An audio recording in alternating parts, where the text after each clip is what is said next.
আগামী 10ই মার্চ কলকাতায় ব্রিগেড চলো জনগর্জন সভায় অংশগ্রহণ করাকে কেন্দ্র করে এদিন কোচবিহারে দেওয়াল লিখনের মাধ্যমে প্রচার শুরু করল তৃণমূল কংগ্রেস। দেওয়াল লিখনে অংশগ্রহণ করেন প্রাক্তন সাংসদ তথা উত্তরবঙ্গ রাষ্ট্রীয় পরিবহন সংস্থার চেয়ারম্যান এবং তৃণমূল কংগ্রেসের মুখপাত্র পার্থপ্রতিম রায়।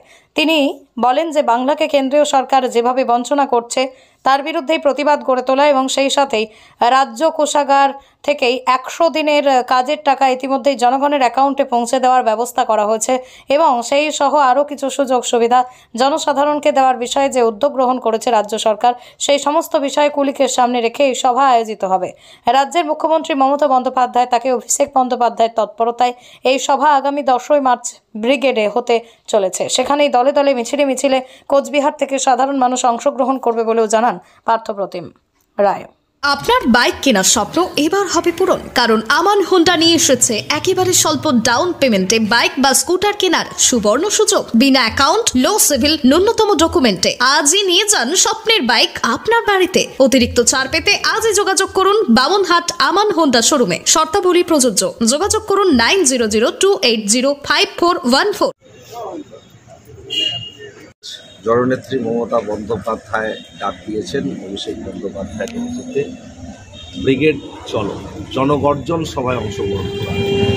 এই কেন্দ্রীয় সরকারের বঞ্চনার প্রতিবাদে যে তীব্র আন্দোলন এবং পরবর্তী সময়ে বাংলার মুখ্যমন্ত্রী মমতা বন্দ্যোপাধ্যায় সেই বঞ্চিত শ্রমিকদের অ্যাকাউন্টে রাজ্য কোষাগার থেকে 100 দিনের কাজের টাকা ঢুকিয়ে দিচ্ছে। আগামী দিনে আবাস যোজনার টাকা তিনি ঢোকাবেন এবং একই সঙ্গে যাবতীয় কেন্দ্রীয় সরকারের বঞ্চনার বিরুদ্ধে এবং মমতা বন্দ্যোপাধ্যায়ের এই যে নিজে উদ্যোগ নিয়ে সকলের পাশে দাঁড়ানো, তারই জন্যে এই জনগর্জন সভা ব্রিগেড চলো আগামী 10ই মার্চ সংগঠিত হচ্ছে। আমাদের জেলা থেকে প্রায় 40-50 হাজার মানুষ তারা সেখানে অংশগ্রহণ করবে এবং মমতা বন্দ্যোপাধ্যায়কে তারা যেমন ধন্যবাদ জানাবে, বিজেপির বিরুদ্ধে আওয়াজ তুলবে আগামী দিনে এই বঞ্চনার বিরুদ্ধে, কেন্দ্রীয় সরকারের বিরুদ্ধে। তারই প্রস্তুতি হিসেবে আমরা গোটা জেলা জুড়ে আমাদের দেওয়াল লিখন চলছে। আমরা এই 7 নম্বর ওয়ার্ডে কোচবিহার শহরেও আজকে দেওয়াল লিখলাম জনগর্জন সভা 10ই মার্চ। এখানে আমাদের কাউন্সিলর পম্পা ভট্টাচার্য, আমাদের ওয়ার্ড সভাপতি গোপাল সাহা, প্রাক্তন কাউন্সিলর রঞ্জন ভট্টাচার্য সহ অশোক তরু তালুকদার এবং অন্যান্য সকলে উপস্থিত আছে।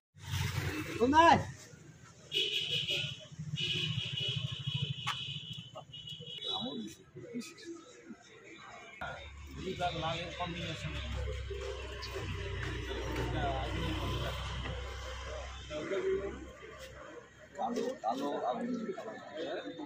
ব্ল্যাক আর সোনালি